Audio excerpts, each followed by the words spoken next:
आसानी से इसको समझ करके लगा सकते हैं। पहला काम क्या करेंगे बाबू, सबसे पहला काम हमें करना है कि मतलब कहां पर सबसे अधिक अंक पर दशमलव लगा है। देखते हैं यहाँ पर 4 अंक पर दशमलव लगा, तो हम इसी का हाथ पकड़ लेते हैं, या इसी को पकड़ करके हम शेष सभी संख्याओं को 4 अंक बना देंगे। यहाँ पर देखिए 3 अंक है, यहाँ पर 1 जीरो बढ़ा देंगे 4 अंक हो जाएगा। यहाँ पर देखिए 2 अंक है दशमलव के बाद, इसको 2 अंक बढ़ा देंगे 2 to 0। यहाँ तो 4 है, यहाँ पर 3 है, 1 तो बढ़ा दिए। अब यहाँ पर हम लोग क्या देख रहे हैं, यहाँ पर हम लोग देख रहे हैं कि सभी संख्याएं दशमलव के दाहिने तरफ कितने अंक की हो गई है, 4-4 अंक में हो गई है, और सभी लाइक फ्रैक्शन में हो गई है। अब इसको हम लोग दशमलव को हटा दें।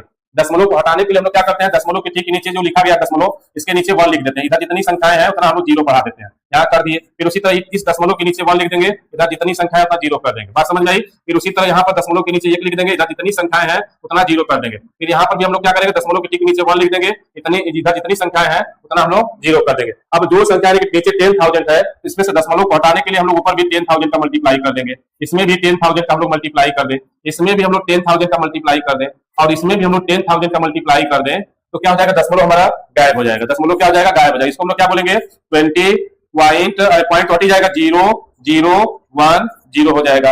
ये क्या हो जाएगा, 2 0 2 00 हो जाएगा। यहाँ पर क्या हो जाएगा, 2 0 0 0 4 हो जाएगा। अब ये क्या हो जाएगा, 2 0 0 3 0 हो जाएगा। इस तरह हो जाएगा। हम चाहे तो इसके नीचे 10,000 लिख सकते हैं, कोई गलत नहीं होगी। हम यहाँ भी इसके साथ नीचे भी चाहे तो 10,000 लिख सकते हैं, यहाँ भी हम तो चाहे तो 10,000 लिख सकते हैं, यहाँ भी चाहे तो हम 10,000 लिख सकते हैं। अब ये सबका हर समान हो गया, तो हम लोग क्या करेंगे, अब ऊपर से संख्याओं को देख करके डिसाइड कर लेंगे कौन संख्या बड़ी है कौन संख्या छोटी है, क्योंकि ये डिसेंडिंग ऑर्डर में लिखना है, घटते क्रम में लिखना है। तो हम लोग पहले इसको जो है इंडियन सिस्टम में कामा लगा, देखिए 3 अंक के बाद एक कामा यहाँ लग गया, एक कामा यहाँ लग जाएगा, एक कामा यहाँ लग जाएगा, और एक कामा यहाँ लग जाएगा। अब यहाँ से हमारा हो गया। अब ऊपर की संख्या देखिए 20,010 है, ये 20,200 है, ये 20,004 है, ये 20,030 है। अब यहाँ से आपको डिसेंडिंग ऑर्डर में लिखना है, तो सबसे पहले हम लोग क्या लिखते हैं, सबसे पहले बड़ी संख्या लिखते हैं। तो सबसे बड़ी संख्या इसमें क्या दिखाई जाए, 20,200, एक नंबर में इसको लिखा जाएगा। और उसके बाद क्या देखते हैं, 20,030 है, तो दूसरा नंबर में क्या लिखा जाएगा, ये संख्या लिखी जाएगी। फिर उसके बाद हम लोग देखते हैं 20,010 बचा और 20,004 बचा।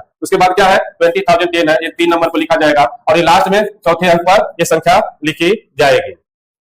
हो गया। अब यहां से हमको डिसाइड हो गया अभी कौन संख्या बड़ी है। तो ये तो मैं आप लोगों को समझने के लिए ग्राफ बताया था। अब फटाफट जो है आप लोग जो क्या करेंगे, अभी संख्या को जो पहले वाली संख्या बस उसी को लिखेंगे। क्या लिखेंगे, सबसे बड़ी संख्या लिखना डिसेंडिंग ऑर्डर में, 20.02 ये सबसे बड़ा हो गया। अब इससे छोटा क्या हो जाएगा, एक नंबर में हो गया। दूसरा नंबर में क्या हो जाएगा, दूसरा नंबर हो जाएगा 2.003 हो जाएगा। अब इससे छोटा क्या हो जाएगा, अब इससे छोटा 3 नंबर का है, ये कितना हो जाएगा, 2.0081 हो जाएगा। और लास्ट में सबसे छोटा क्या हो जाएगा हमारा, सबसे छोटा हमारा हो जाएगा चौथा नंबर पर 2.0004 हो जाएगा।